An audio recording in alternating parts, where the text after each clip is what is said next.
السلام علیکم، میں ہوں محمد حسین اور آپ دیکھ رہے ہیں میرا یوٹیوب چینل میری زندگی۔ دوستو، پچھلے ویلاگ میں بات ہو رہی تھی نبی کریم صلی اللہ علیہ وآلہ وسلم کی مکی زندگی کی،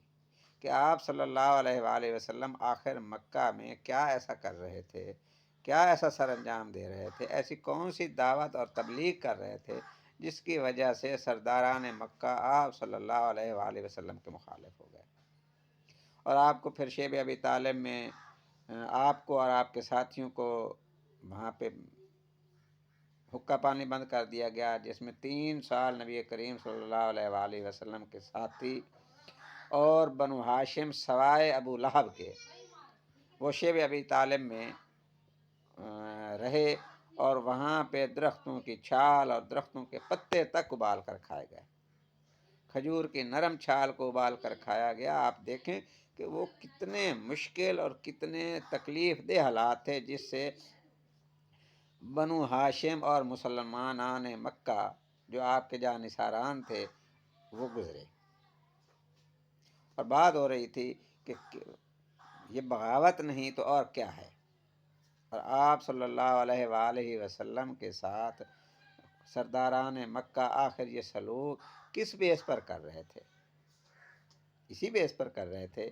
کہ آپ صلی اللہ علیہ وآلہ وسلم معاشرے کے مروج نظام کو، مروجہ روایات کو تبدیل کرنے کی بات کر رہے تھے، اور اسی کی سزا میں یہ سب کچھ ہو رہا تھا۔ شیب ابی طالب سے نکلنے کے بعد وہ جب دیمک نے معاہدہ کھا لیا اور اس سے جو ہے نا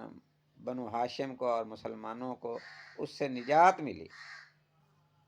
تو اس کے تھوڑے ہی عرصہ کے بعد جناب ابی طالب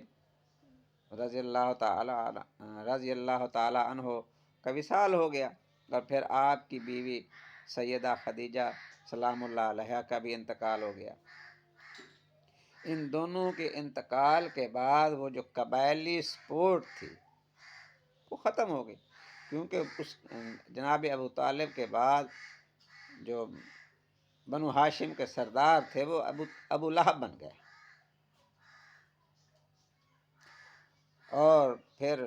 مکہ میں آپ صلی اللہ علیہ وآلہ وسلم اور آپ کے ساتھیوں کا رہنا دو بھر ہو گیا۔ آخر آپ کے ساتھیوں کو مکہ چھوڑنا پڑا، اور آپ صلی اللہ علیہ وآلہ وسلم کے تمام ساتھی، بہت ساری تعداد جن میں سوائے بنو ہاشم کے چند لوگوں کے، سارے مکہ چھوڑ کر حبشہ پہنچ گئے۔ حبشہ میں جو سرداران قریش کا جو وفد گیا تھا حبشہ کے بادشاہ کے ساتھ بات کرنے کے لیے کہ ان لوگوں کو ہمارے حوالے کیا جائے، تو انہوں نے وہاں پہ کیا مقدمہ پیش کیا تھا؟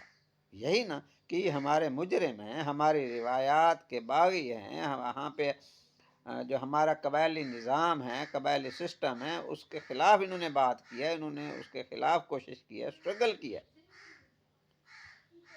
اس وجہ سے یہ ہمارے مجرم ہیں اور انہیں ہمارے حوالے کر دیا جائے۔ اور جب جناب نجاشی شہنشاہ حبشہ نے مسلمانوں سے اس کے سوال کے، ان کے الزام کے جواب میں مسلمانوں نے مکہ سے پوچھا کہ اب تم بتاؤ کہ کیا یہ سرداران مکہ صحیح کہہ رہے ہیں، تو جناب سیدنا جعفر طیار نے کیا فرمایا تھا؟ وہ خطبہ تاریخ کا، سیرت النبی کا حصہ ہے، آپ لوگ دیکھ سکتے ہیں۔ اس میں انہوں نے یہی فرمایا تھا کہ ہم جاہل تھے، ہم ایک دوسرے کا حق غصب کرتے تھے، ہم انسانیت سے گرے ہوئے تھے، ایک آدمی آیا، اللہ نے ہم پر احسان کیا، ایک آدمی ہم میں پیدا کر دیا جس نے ہمیں بتایا کہ جو تم کر رہے ہو یہ ظلم ہے، اور اس ظلم سے باز آ جاؤ۔ جب ہم اس ظلم سے باز آئے اور ہم نے انسانیت اور اصولوں کو جو ہے نا مقدس مانا، تو یہ ہمارے سردار، ہمارے قبیلے ہمارے دشمن ہو گئے، اور اس قدر دشمن ہوئے کہ آج یہ ہم یہاں تک پہنچ گئے ہیں، اور یہاں پہ بھی ہمیں یہ چین سے نہیں رہنے دے رہے۔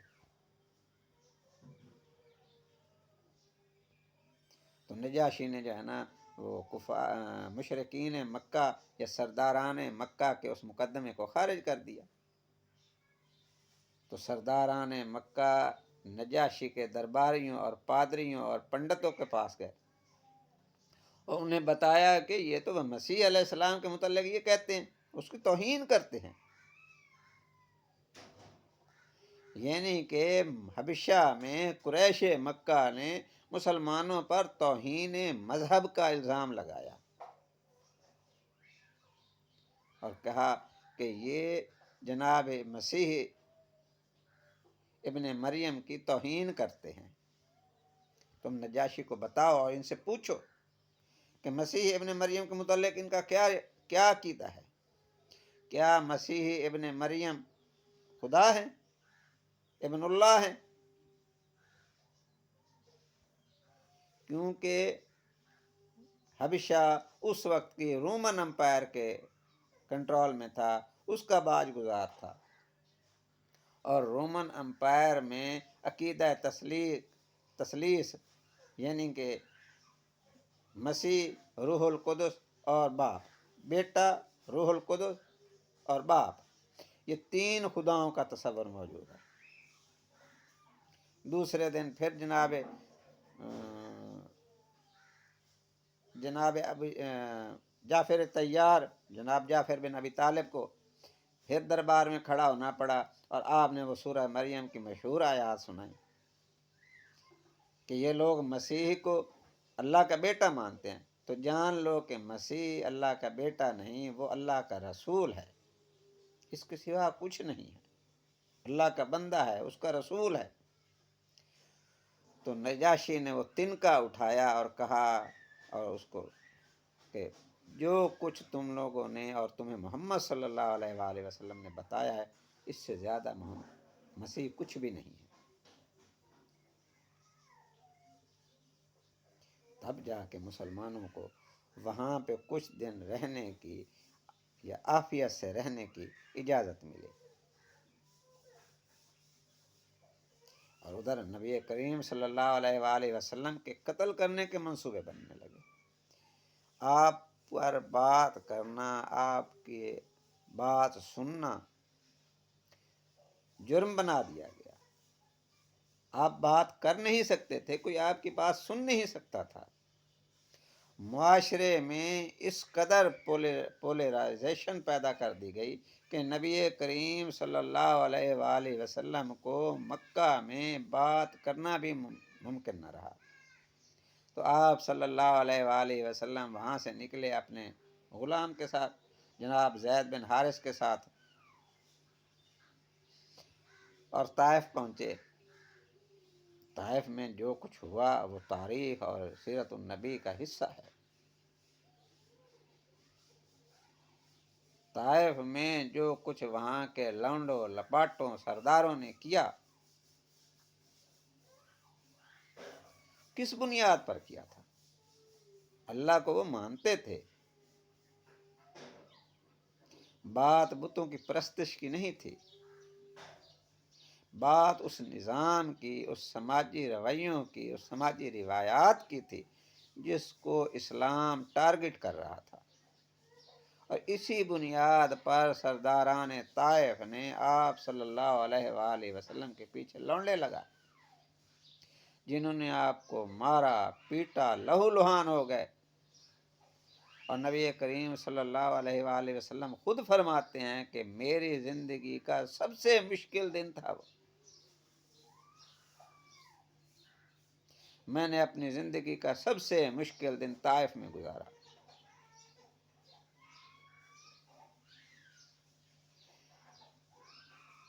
یہ تو اللہ تعالیٰ کا کرم ہے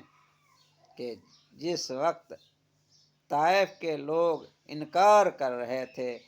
اسی وقت یثرب کے لوگ اقرار کر رہے تھے۔ اسی سال حج کے موقع پر اہلیان یثرب کا ایک وفد آیا اور نبی کریم صلی اللہ علیہ وآلہ وسلم سے اس کی ملاقات ہوئی۔ وہ آپ پر ایمان لے آیا، آپ کو کہہ کے گئے کہ اگلے سال ہم حج پر زیادہ تعداد میں اور یعنی کہ اپنے مدینہ کے قبائل کے سبھی اہم لوگوں کے ساتھ یہاں آئیں گے اور پھر آپ کے ساتھ بات چیت کریں گے۔ 13 نبوی میں وہ تمام لوگ 60 یا 70 لوگوں کا، خواتین اور مرد کا لوگ آئے مکہ میں، اور آپ صلی اللہ علیہ وآلہ وسلم کو مدینہ آنے کی دعوت دی، اور آپ صلی اللہ علیہ وآلہ وسلم کی طرف سے جو نیگوسیشن کی گئی، جو بات چیت کی گئی، جو معاہدہ کیا گیا اہل یثرب کے ساتھ، وہ جناب حضرت عباس بن عبد المطلب نے کیا۔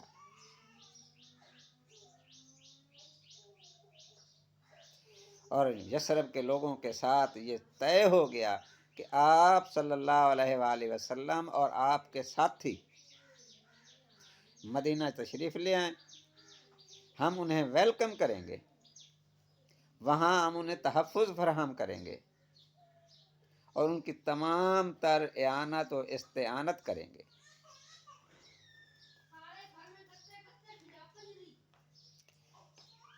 نبی کریم صلی اللہ علیہ وآلہ وسلم اور پھر نبی کریم صلی اللہ علیہ وآلہ وسلم سے انہوں نے صرف ایک چیز مانگی کہ اگر کل کو مکہ کے لوگ مسلمان ہو جائیں، آپ صلی اللہ علیہ وآلہ وسلم کی اطاعت قبول کر لیں، تو بھی آپ مدینہ چھوڑ کر نہیں آئیں گے۔ ہائے سبحان اللہ، کیا جذبہ ہے اور کیا سوچ ہے، سلام ہے۔ آپ صلی اللہ علیہ وسلم نے کہا کہ میرا جینا اور مرنا دونوں مدینہ میں ہی ہوگا، میں جو مرضی حالات ہوں، میں مدینہ چھوڑ کے کہیں نہیں جاؤں گا، مدینہ میں ہی رہوں گا۔ یہاں سے وہ انقلاب شروع ہوتا ہے جس نے آگے کی 13 صدیوں میں دنیا کی امامت کی۔ اب اس انقلاب کے اوپر اگلے ولاگ میں بات کریں گے۔ اگر آپ کو میری یہ ویڈیو اچھی لگے تو میرے چینل کو سبسکرائب کریں اور کمنٹ سیکشن میں کمنٹس کے ذریعے مجھے آگاہ کریں۔ شکریہ۔